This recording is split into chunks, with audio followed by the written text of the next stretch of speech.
сайн байна уу та? Над өөрийгөө танилцуулах уу?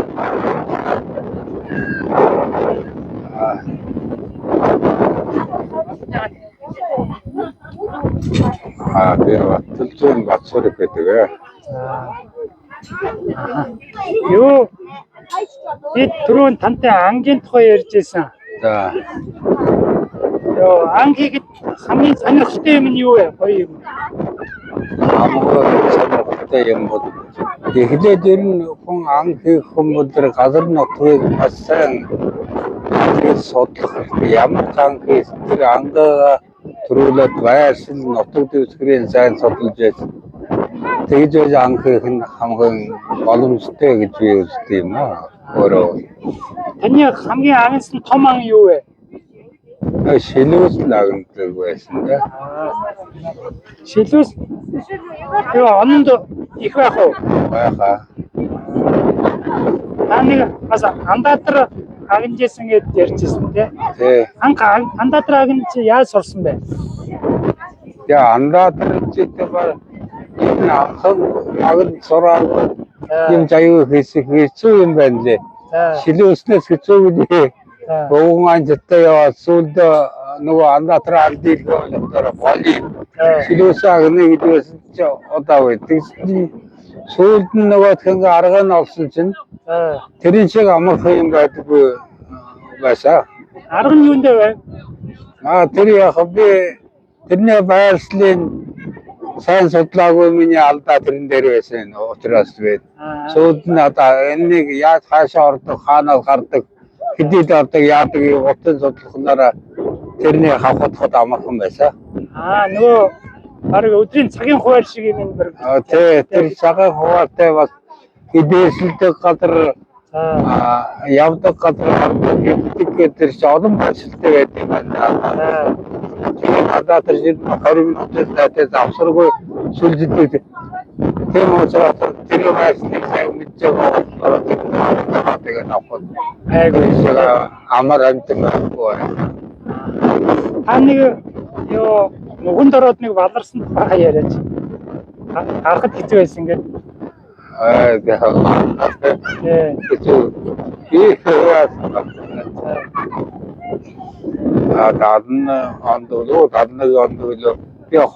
Онгоо хотод малчин байдаг байсан. Тэгээд орсод миний хажууд ирж завс сагнадаг байсан байхгүй тоо тавьсан. Тэгээд би тэр тоо тавиад над яхад загс өгдөг байсан. Тэгээд нэг 7 хоног тэд нар шаалга болоод байхгүй нөгөө хил шавхахлаар тэдний гарч хаавал яваалгүй. Тэгээд хил яадаг байсан бэ? Бид нар чинь ёо баг төшөөр мөшөөр гараад ирэх үү? гараад Тэр үед сул байсан юм байна те. суулга байсан. Тэгээд сүнэн нөгөө суулга байсан л да. Өдөр нөгөө яг харуул явдаг байсан. Тэгээд бид нар ч яг сүнэн очиулаад та нар яагаад явахгүй орсны тэгээд би махгүй яах вэ чинь тэр загснаас аваад идэхгүй загас өндөө байгаа тэгээд тийм тэгэхээр нь очиж юу тэр торцсон зөндөө олон загас авсан байна. За тороо тавиад орхичиж тэгээд тороо тавиад тэгээд тэрнээс загсаа ухаанаа авахгүй торын татаад гаргана би тэр олон загсыг хаана хийх вэ? Ганц юм чинь. Тэгээ ганц загсыг өгсөн загс бай. Тэр нөгөө өгсөн загсыг авахаар орсон бохгүй юу? Тэгээд ингээд загсаа хараа гэж аваад буцаад гарч явсан чинь хүлдвэн нөгөө торнороо болдог. Тэгээд нөгөө юу загсаа авахгүй загс чадхаа болоод тор саатлаасаа хөдлөөлөөд тэр олон загстай болохтойгоо татаад хүнд татаад надад аваад орчихгүй. ямар аа. Тэгээд одоо юу тамаасаа нэг юу гастаа. Тэрнээс хойш тэгээд оростой тоос тавихаас өнөө өдөр тороос нэг мөрж ирсэн. Аюултай юм байна. Тэгээд одоо битгүү хүмүүс болдгоо өөрөө ороочих юм шүү дээ. тэгээд ороосолдгоо юм байна. Битээ юм. Аюултай. Та нэг чоны нүхэнд орсон нэг бас фактсан гэж яриад. Үгүй тэр чинь би нэг өвгөн анчин байдаг гэсэн их настай хүн аваа гэдэг оноо. Тэгээд надад яг тэр чинь би өгнө сүүлийн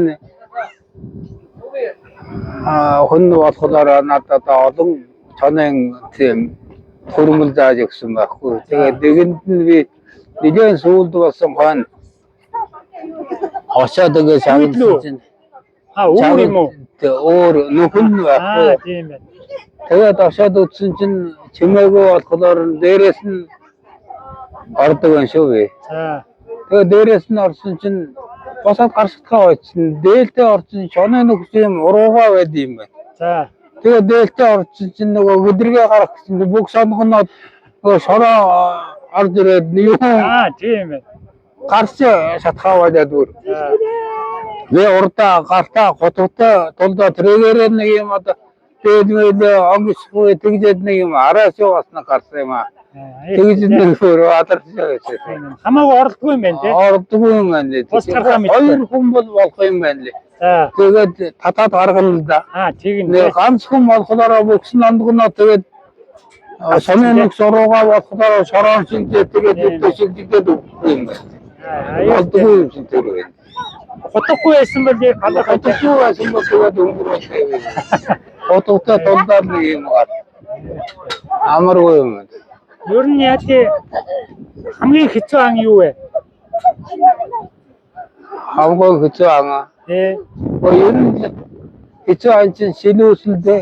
Шилүүсэл яг хоо тэгээ олон өдөр дагаж явал сайн дагна. Хэдий байгаа гэдний шилүүсэл нэг сүний үл 60 км явдаг гэж. Тэгэхээр дагаад явхаас өөр аргагүй шүү дээ. Тэгээ явхаас өмнө отол дагаад явхаас өөр арга байхгүй. Тэгээд нөгөө шилүүслөөж авсан амьд чинь хүн чинь яг тэрний хөөхгүй замд нь бас янз бүрийн таар штэ. Гахаас таарна. Гой санагдаа. Тэрнээс өөртөөсөө явахгүй ганц тэрнээ л хөөх хэрэгтэй. Тэгвэл альчгүй. Тийм. Хаачихгүй, сончгүй тэгээд бүр ачгүй. Тэгээд тэгж л хөө 3 хоног явахд үстэй юм аа. Аюултай юм байна тий. Юу бүдгээрээ олоолаа явж ирсэн үү? Би нэг 6 байхад үдчихсэн. Тийм үү. Тэр ширээс юу амтлаа да. Шилээсүүд чинь ядуу амт шүү дээ. Хоёр тэгээд хоёр золтойгоо дөрөв тэгээд тэр хоёроо 2 жил авч явна. За. Тэгээд дараах нь гарахаараа ингээд 6 болно үү. Тэгээд одоо 6 болж одоо төрүүчийн үржилд орох болохоор салаад явна. Тэр бүлгээс салахгүй өөр аргагүй болдог. Тийм ядуу амьтан дээ. 3-4 жилийн дараа. Тийм байна. Тий. Анд явахд олуулаа явах уу бас? Агаараа янз бүр гахаад бол олуулаа явж байсан да. Шоныг өргөөл өнтөртөл олуулаа явж байсан. Тэгээд бостаар тэгээд нэг өвгөдтэй биеүдий их яваад байхгүй да хаяа явна. Тэгээд өвгөдтэй явахлаараа гол газарт байршлын мэдж байгаа болохоор тэрэн дээр очиж зүгээр агтаад. тийм. Өргөлжил олон хоногоор яваад байдаггүй байсан би. Тийм байна. За нэг байраа өөрөө мэдж байгаа энд гахаа хэвтдэг тэр шидрийн өвгөн хэлсэн болохоор тэрнийг одоо намар энд байна уу юу гэдгийг чаал тий. Тэгээд тэрнийг намар ороо олсон хойно очиж үзээд тэгээд байвал одоо тэрэн дээр өөрөө тий. Тэрнээс би хаа намтан байна уу гэдэг хүнтэй адил ингээд явдаг байсан. Тэнд би суурин өөрөө байж байгаа болохоор тэр өвгүүдээ барилын авцсан тийм болохоор одоо чонд гэсэн одоо нэг гад 3 гадар суугаад нэг хүн өөрөө тэгээд суугаад бодоод тийм гадарнуудыг интернет зааж өгсөн гадрууд гойн байдаг юм да. За баярлалаа. Тий.